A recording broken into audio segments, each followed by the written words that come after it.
Ahora sí. Bueno, entonces, bueno, continuamos con fluidos, pero hasta ahora habíamos visto todos fluidos o fenómenos con fluidos en reposo. Hoy vamos a comenzar a ver las leyes que gobiernan, al menos las más simples, que gobiernan los fluidos en movimiento, lo cual se llama hidrodinámica. De ahí viene la palabra, hidro, agua, dinámica, movimiento. Vamos a necesitar algunas definiciones, vamos a definir lo que se llama línea de corriente, que es la curva tangente a los vectores de velocidad en cada instante. Básicamente sería, en criollo, la trayectoria de cada elemento de fluido. Habíamos visto en cinemática y dinámica trayectoria. Entonces, si es como si vemos un río y tiramos un pedacito de telgopor, vamos a ir que se va moviendo sinuosamente. Bueno, va a ir a través de una línea de corriente. Después se define tubo de corriente, que encierra un manojo de líneas de corriente, de forma de que el fluido no puede salir de ese tubo. Sería como un caño imaginario.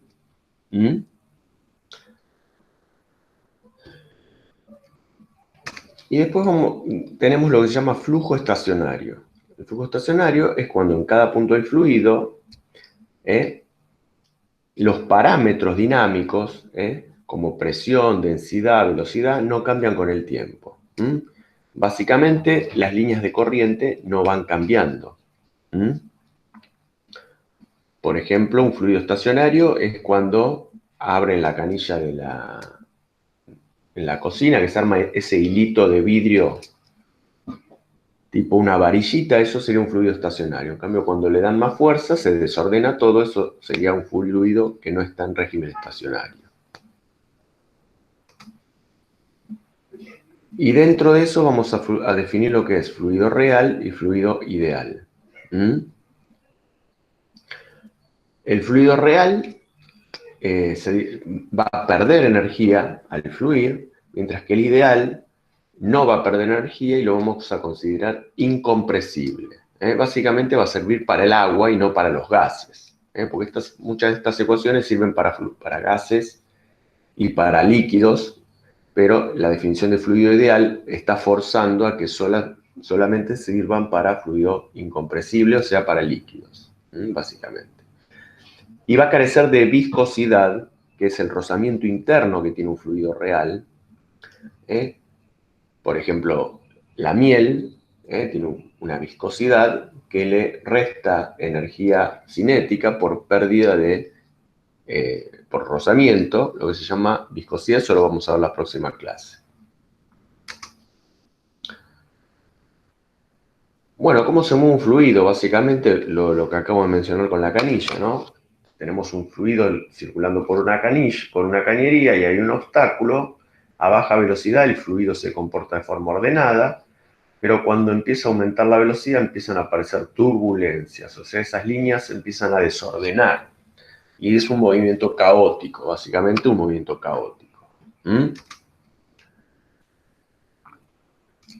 Bueno, tenemos que definir lo que es caudal. En realidad estuvimos hablando de caudales a lo largo de la materia. Caudal de calor, que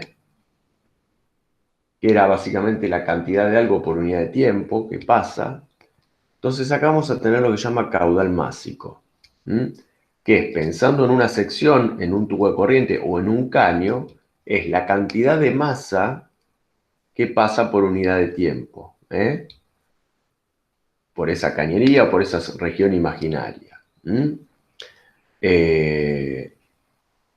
Y las unidades, bueno, son como lo dice la definición, masa sobre tiempo, kilogramos sobre segundo, gramos sobre segundo, kilogramos por minuto. Por otro lado tenemos el más común, ya que el agua es incompresible, tenemos el caudal volumétrico, que se mide en metros cúbicos sobre segundo, centímetros cúbicos sobre segundo, litros por hora. ¿Han escuchado cuando dan el caudal que tienen las cataratas del Iguazú, que dicen millones de litros por segundo? o millones de metros cúbicos por segundo. ¿Mm? Obviamente están relacionadas el caudal másico con el caudal volumétrico a través de la densidad. ¿Mm? Masa es densidad por volumen, bueno, entonces caudal volumétrico, que sería el correspondiente al volumen, por densidad me da el caudal másico. Si a lo largo del movimiento del fluido esta densidad no cambia, entonces el caudal másico se mantiene siempre igual al caudal volumétrico, como pasa con un líquido. Si es un gas, esa densidad cambia y ya no podemos decir que el caudal másico es igual al caudal volumétrico. Como en este caso nos vamos a ocupar de agua, el caudal, básicamente nos vamos a manejar con el caudal volumétrico, que es el más familiar.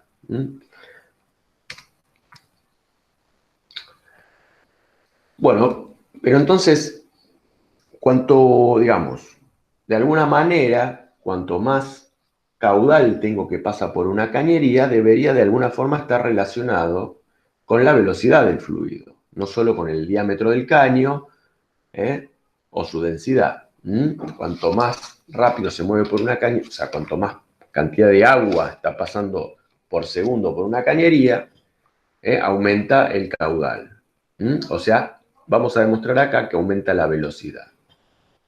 Entonces vamos a pensar en este esquema, vamos a pensar en un trozo imaginario de líquido, que es este cilindro celeste, que pasa completo a través de esta superficie imaginaria. Entonces vamos a suponer que la sección de este caño es A y que el largo de este cilindro de líquido es delta X, y vamos a considerar el tiempo que tarda en cruzar totalmente de un lado para el otro este cilindro, esta superficie imaginaria, que es como un cuadrado, y de ahí vamos a deducir la velocidad. Entonces, el tiempo que tarda en cruzar, o sea, la distancia que avanza en el tiempo que tarde en cruzar este cilindro, nos va a dar la velocidad.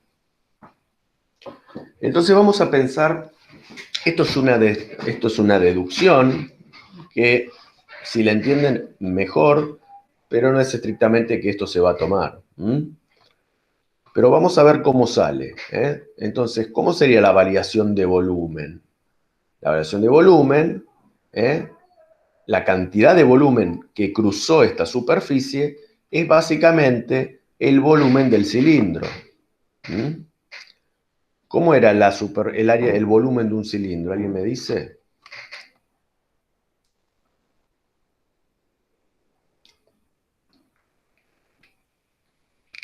¿El volumen de un cilindro, lo recuerdan de la primaria?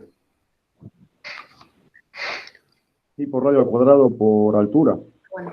Muy bien, muy bien. Básicamente base por altura. Si la base es un círculo, es pi por radio al cuadrado. Como sería este caso, pero acá le estamos dirigiendo a la base directamente área. A. Entonces, A, que es la sección, por el delta X, que es el largo del cilindro, me da el volumen. Ahora, delta X, que es la distancia que avanza, este cilindro cuando pase de un lado a otro va a haber avanzado un delta X. Por lo tanto, delta X lo puedo reemplazar por la definición de velocidad. Velocidad, distancia sobre tiempo. Por lo tanto, distancia es velocidad por tiempo. Entonces, delta X lo reemplazo por velocidad por tiempo. Haciendo lo mismo,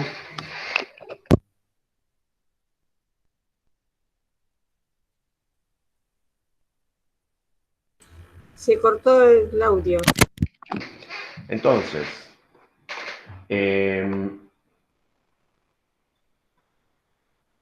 si multiplicamos a todos estos términos por densidad, tenemos lo mismo, pero para la variación de masa de ese cilindro. Variación de masa va a ser delta por delta de volumen, o sea, la densidad por delta de volumen, y bueno, todo lo mismo, nada más que multiplicado por densidad. Por lo tanto, reemplazando reemplazando lo que es el caudal másico, que es delta de masa sobre tiempo, reemplazando lo que usamos acá, me queda esto, donde cuando se simplifica delta de tiempo, me queda que el caudal másico es la densidad por el área, o sea, por la sección del caño, por la velocidad del líquido dentro de ese caño. Nos queda una fórmula práctica. Lo mismo con el caudal volumétrico, que es todavía más simple. Es la sección del caño por la velocidad. Entonces esta es la definición, digamos, la fórmula de caudal volumétrico. La sección del caño por la velocidad del líquido. De esta forma relacionamos el caudal con la velocidad.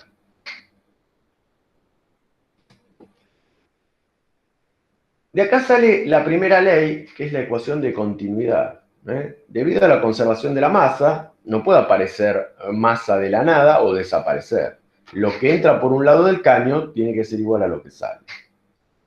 Entonces, ¿qué es lo que se va a conservar a lo largo de un caño aunque cambie su sección? Va a conservarse el caudal. En especial, digamos, si el líquido es compresible, se va a conservar el caudal másico, y si es incompresible, se van a conservar ambos, el másico y el volumétrico.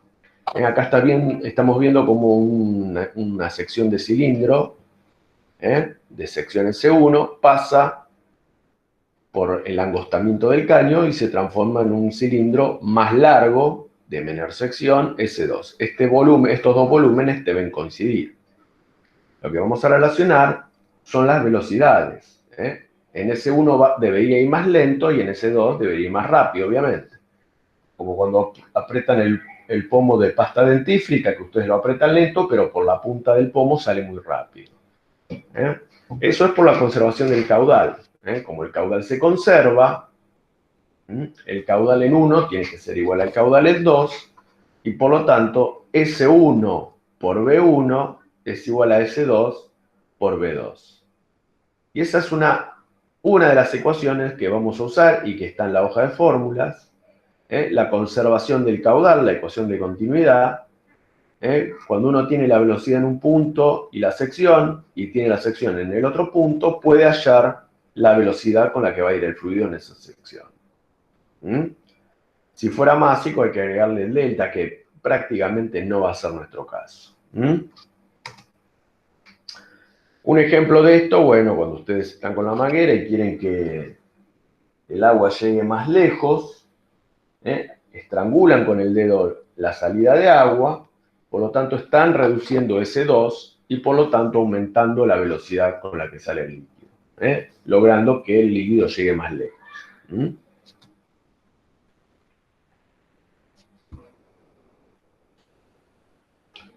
Bueno, con todo esto llegamos a la segunda ley. La primera fue la ecuación de continuidad. Llegamos a la ecuación de Bernoulli. Esta ecuación de Bernoulli nos va a permitir relacionar en los diferentes puntos de un sistema hidráulico la presión con la velocidad y con la energía potencial que tiene el fluido. Básicamente es una ecuación de energía, como vimos en la unidad de energía.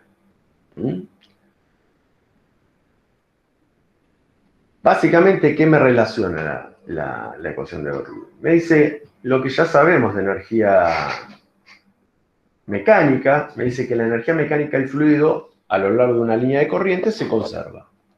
La energía mecánica más la potencial, que era la energía mecánica, es igual a una constante. O sea, no cambia con el tiempo. En dos puntos del fluido va a ser la misma. Con la diferencia que acá está adaptada a un fluido. O sea, ahora pensamos en un elemento de fluido. O sea, una magnitud intensiva.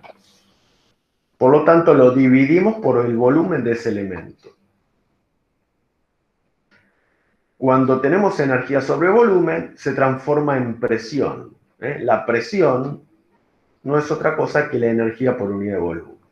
Entonces tenemos la energía por unidad de volumen del fluido, la energía cinética, que es la velocidad del cubito de agua, la energía potencial por unidad de volumen del fluido, que es a la altura que está respecto a un nivel de referencia, y la presión en sí misma a la que está sometido el fluido. Son todos compatibles de sumar la presión con energía cinética por unidad de volumen, porque presión es energía sobre unidad de volumen. La presión vendría a ser acá también una especie de energía potencial, pero más bien elástica. Está comprimido el fluido.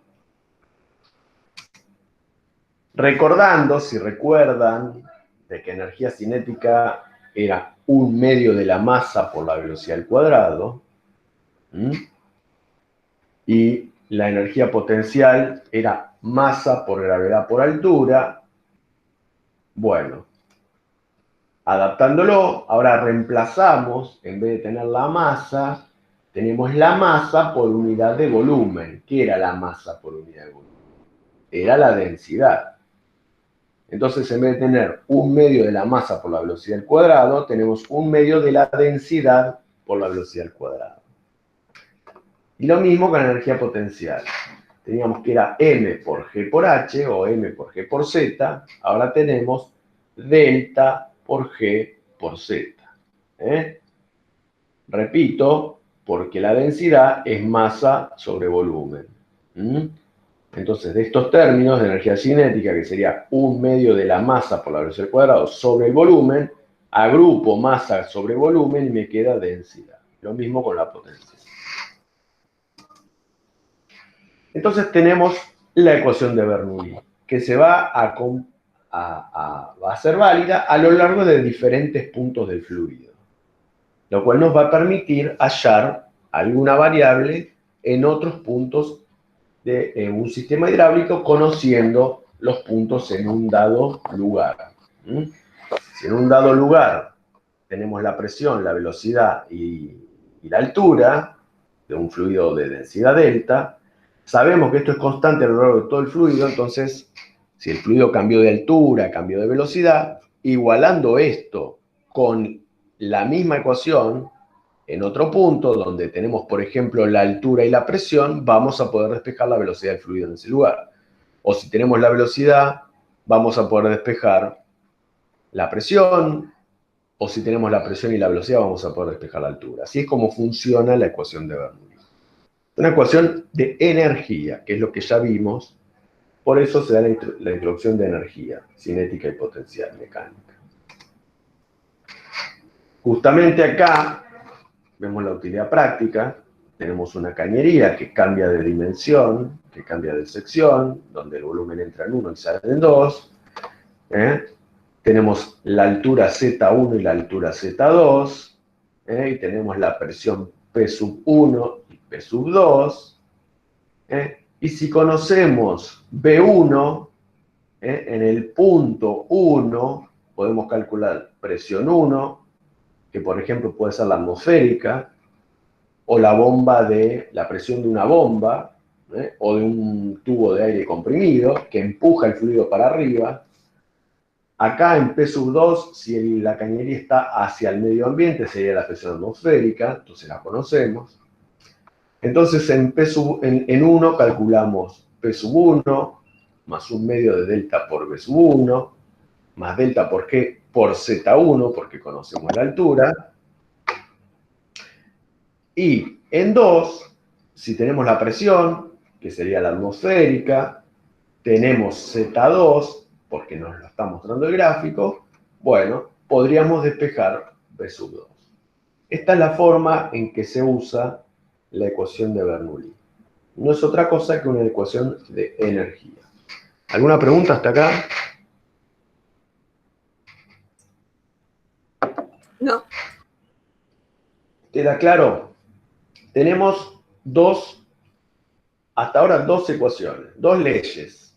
Vimos definiciones, vimos definición de caudal, vimos las definiciones de energía cinética por unidad de volumen y potencial por unidad de volumen, pero las leyes son dos. La ecuación de continuidad, área por velocidad en el punto 1 es igual a área por velocidad en el punto 2. y la ecuación de Bernoulli. La energía mecánica total del fluido en el punto 1 es igual a la energía mecánica por unidad de volumen en el punto 2. En algún problema podemos llegar a tener que combinar esas dos ecuaciones. Por ejemplo, no me da la presión o no me da la velocidad. O sea, si tengo P sub 1, B sub 1, Z1, pero por ejemplo no tengo la velocidad ni tengo P sub 2, y tengo solo Z2, bueno, acá hay dos incógnitas, tenemos una sola ecuación. Bueno, en ese caso me tienen que dar, por ejemplo, la sección de los caños en los puntos 1 y 2, entonces la combino con la ecuación de continuidad. Área 1 por B1 es igual a área 2 por B2. De ahí despejo B sub 2, la velocidad 2, la meto acá y de ahí podría sacar, bueno, la presión 2. Por ejemplo, ¿no? Son variantes.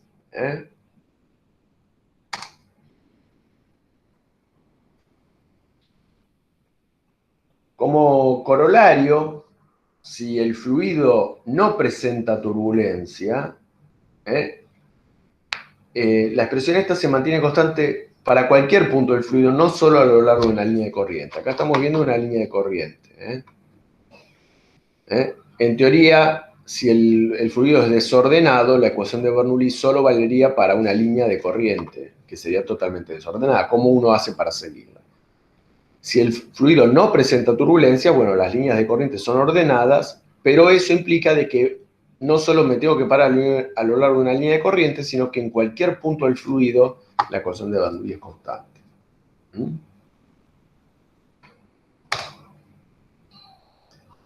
Bueno, acá la tenemos igualada. Bueno, un poquito desmenuzándola, lo que estuvimos diciendo, ¿no? La energía cinética por unidad de volumen, la energía potencial por unidad de volumen. Lo que vamos a hacer ahora es modificarla un poquito, la expresión, la forma, no la ley. Vamos a cambiar la forma. Adaptada más a hidráulica o hidrología, como lo usa la gente de esta especialidad. A veces es difícil hablar de presión, porque uno tendría que tener un manómetro en todo momento. Lo que vamos a hacer es transformar las presiones en alturas. ¿Por qué? Porque a través de un tubo piezométrico, cuando circula agua por un fluido, el agua se eleva de acuerdo a la presión que haya en ese punto del caño. Entonces es más práctico hablar de alturas, que uno las ve, las puede medir, que de presiones. Entonces, por esa razón, todos los términos de ecuación de Bernoulli la dividimos por el peso específico, por ρ. ¿Se acuerdan cómo era peso específico?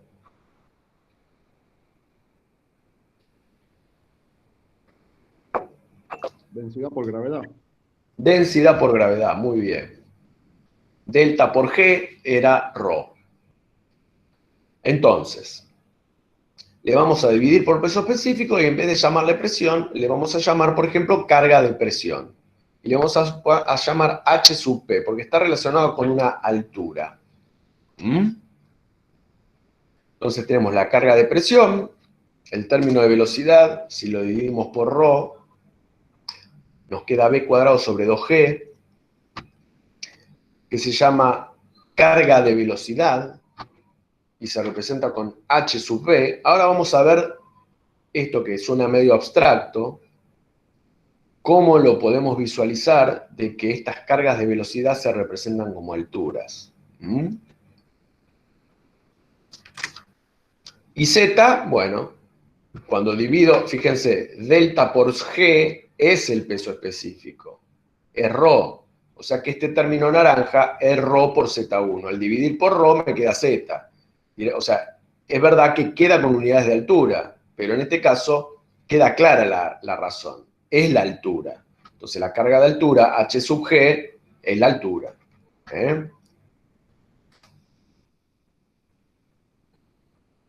Ahora aclaramos esto, pero entonces la ecuación de Bernoulli, en vez de quedar P más un medio delta por B1 al B2 al cuadrado, más delta por G por Z igual constante, me queda como que la suma de ciertas alturas, la altura de presión, la altura de carga de velocidad y la altura, es igual a una constante. Nos queda la suma de tres términos. Es una transformación, la ley es la misma. Acá me está hablando de presiones, presión manométrica, esto lo aclaramos en algún momento, y presión atmosférica. ¿Cuál es la relación entre ambas? La presión absoluta y la manométrica, bueno. Por ejemplo, si miran su mano, ¿qué presión tenemos? ¿Qué presión hay sobre la mano, cada punto del cuerpo? Atmosférica. Es claro que es la atmosférica, pero sin embargo, un manómetro no medía nada. ¿Por qué? Porque está todo adaptado a que ya damos por descontado el valor de la presión atmosférica. Entonces, la presión manométrica sería como una sobrepresión respecto a la atmosférica, ya sea por defecto o por exceso. Es cuánto sube la presión respecto a la atmosférica. Entonces, si en un lugar tenemos, por ejemplo, sobre la mano de ustedes tenemos la presión atmosférica, la presión manométrica es cero, justamente por esta definición. La presión absoluta en la mano es la atmosférica, pero el restar de la atmosférica me queda cero. Cuando ustedes miden con un manómetro, cuando miden la presión en la rueda del auto, es la manométrica, es la presión respecto a la atmosférica. Porque si ustedes desinflan la rueda del auto no queda al vacío, queda con la presión atmosférica. Entonces el manómetro en ese caso mide cero. Entonces es importante recordar la diferencia entre presión manométrica y absoluta. Lo importante acá en la ecuación de Bernoulli es que si P sub 1 es presión absoluta, P sub 2 debe ser absoluta.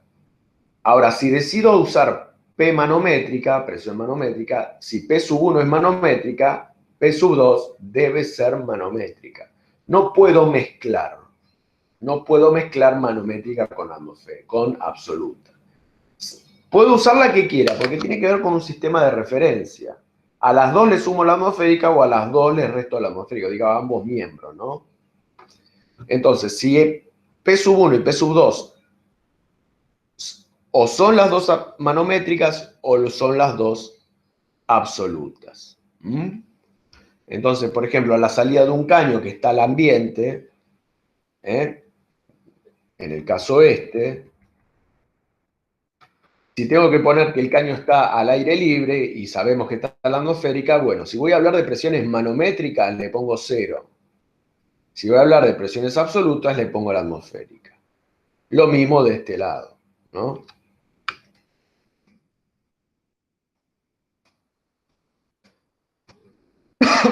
Bueno, ¿y qué es P sub 1 manométrica sobre ρ menos P sub 2 manométrica sobre o absoluta? Es el trabajo, es lo mismo acá que sean manométricas o absolutas, porque se resta justamente la atmosférica, se cancela. Es el trabajo de la fuerza de presión por unidad de peso del fluido entre los puntos 1 y 2. Es justamente quien va a impulsar al fluido a lo largo de la cañería. Esas dos fuerzas, esas dos presiones. Es como si inflan un globo y en un extremo de la cañería le conectan el globo inflado a presión y del otro lado está la atmósfera y adentro del caño hay agua. Bueno, ahí hay una diferencia de presión. ¿Puedo hacer una pregunta? Sí. En este caso, porque en el ejemplo estaba el fluido ascendiendo, pero ¿es indistinto o lo mismo es si sube o si baja? Es indistinto, es indistinto. Estos son leyes generales, no importa si sube o si baja. Sea la forma que sea, tiene un rulo, baja, sube, esto sigue valiendo.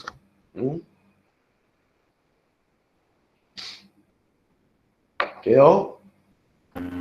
Claro, sí, sí.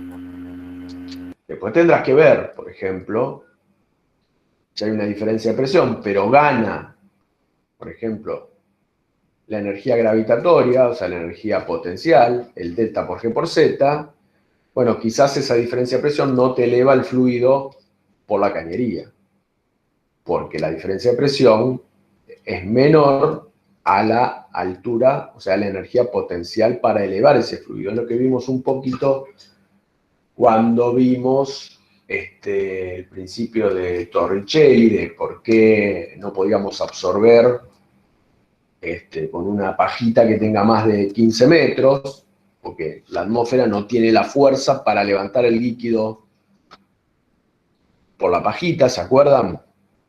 Ese sería un caso en donde la energía potencial gravitatoria le gana a la diferencia de presión, que en este caso era la atmosférica. La diferencia de presión era la atmosférica. ¿Está? Bueno.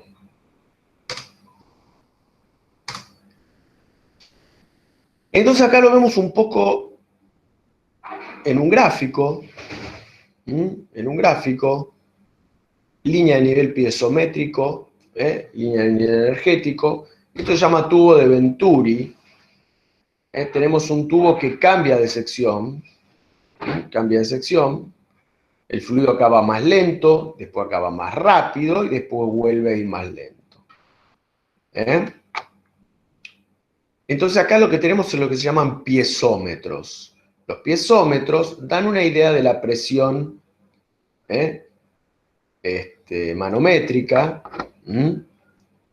en forma de altura, justamente.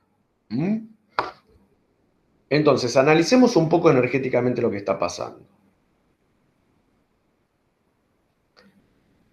Esta línea roja, la línea de nivel energético, me está dando la altura, en términos de, como vimos con estas ecuaciones, H total sería H de presión más H de velocidad más Z, es la altura total.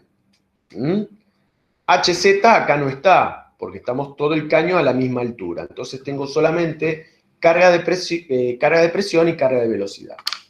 La suma de la carga de velocidad y la carga de presión en alturas es el total, es la línea de nivel energético, es la energía total que tiene el fluido en cada punto. A lo largo de cada punto, como no pierdo energía, me dice que la línea de nivel energético es constante. Si hubiera pérdida de energía, por ejemplo, a lo largo de la cañería debido a la viscosidad, la línea roja bajaría, porque iría perdiendo energía. Como acá no pierde, en teoría, tenemos que contar. Entonces tenemos esta curva, está dando la línea de nivel de presión. Y la resta entre la línea roja y la línea verde es la carga de velocidad medida en altura. Entonces, fíjense qué interesante. Viendo esto, no sabemos cómo son las presiones acá. Solo sabemos que la energía se conserva y por geometría, por una cuestión geométrica, sabemos que la velocidad acá aumenta cuando se estrangula el caño. Por lo tanto, fíjense que la carga de velocidad, cuando entra en el estrangulamiento, aumenta. Esto implica que acá la energía es esto, es esta partecita de altura, ven que es b cuadrado sobre 2g, y acá aumenta la velocidad. Por lo tanto, ¿qué me está diciendo? Esto es la carga de presión. ¿Qué me dice acá? ¿Qué me dice entonces qué pasa con la presión cuando el fluido aumenta la velocidad?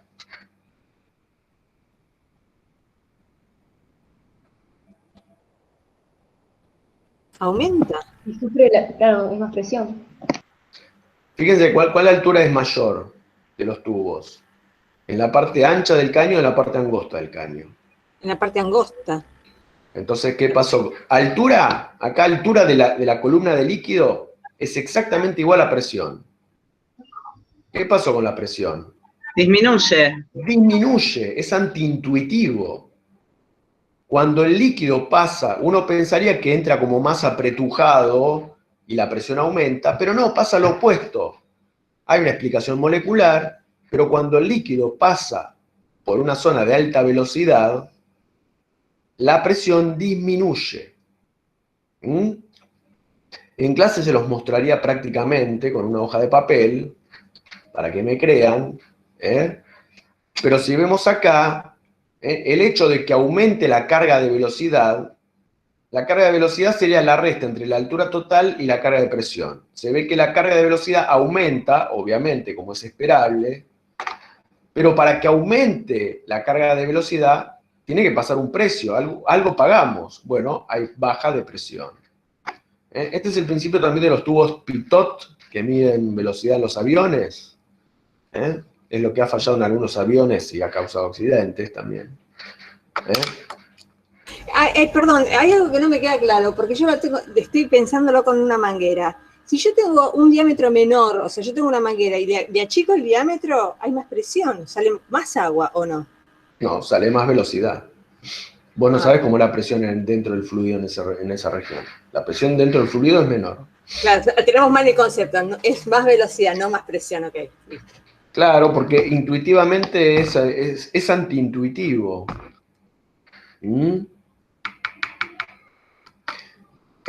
Ahora pongo la cámara y tratamos de hacer una pruebita. Pero aunque no lo crean, esto es lo que le permite volar a los aviones. ¿Me lo creen?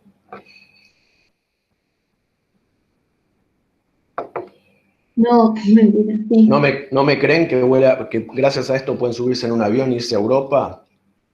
Puede Bueno. ser, pero no vemos cómo. Bueno, en época normal, ¿no? Ahora no. Bueno, a ver. Todo está en la forma del ala del avión.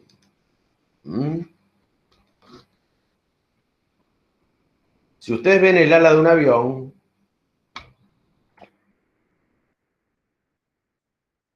¿no? El ala de un avión, calculo que lo han visto, y le hacen un corte transversal, van a ver que la forma del avión, del ala del avión, es así. ¿Lo han visto? Bueno, no me salió muy bien. ¿Se entiende?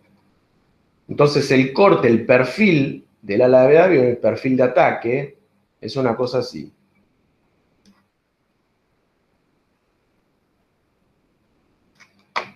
¿Le suena familiar? Sí. Bueno, Sí. entonces, imagínense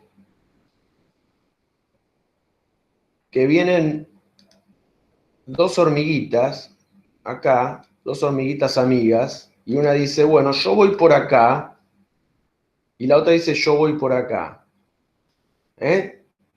bordeando la superficie. Y se ponen de acuerdo y tienen que llegar al mismo tiempo. ¿Quién va a tener que ir más rápido? ¿La de abajo o la de arriba? ¿Quién tiene que recorrer más distancia? La de arriba. La de arriba, ¿no? Exagerando este perfil sería una cosa así. Entonces la de arriba tiene que hacer todo esto y la de abajo solo esto. Pero si esto en vez de ser dos hormiguitas amigas son moléculas de aire, cuando el aire viene y se abre acá, obviamente acá tiene que llegar al mismo tiempo, porque si no habría acumulación de aire. Por lo tanto, este perfil logra que el aire arriba vaya a mayor velocidad que el aire abajo. Arriba, inferior, BA es mayor a B inferior.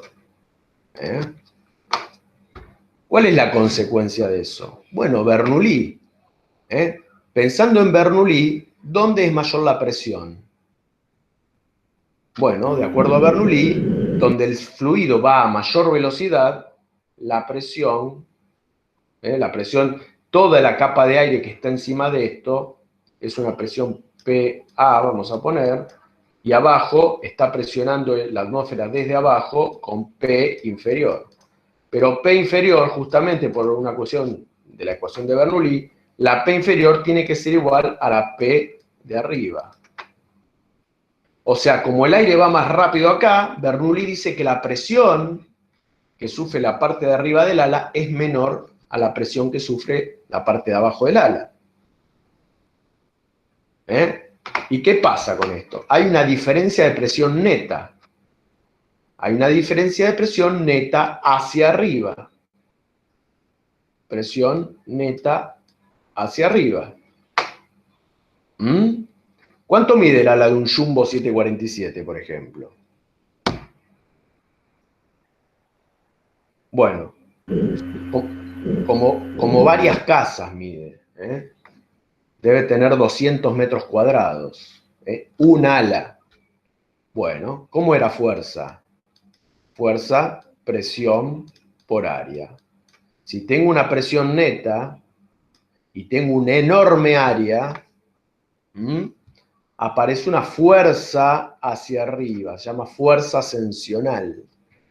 Es tal magnitud la fuerza cuando el avión levanta velocidades, por ejemplo, 300 kilómetros por hora, es tal la diferencia de presión y multiplicada por el área, que bueno, esa fuerza te levanta las 365 toneladas de un Jumbo con pasajeros, equipaje y todo eso, ¿no? Parece increíble, pero de alguna manera el avión vuela debido al vacío que se produce arriba de las balas. El avión vuela colgado del vacío que se produce arriba de las alas. Espero que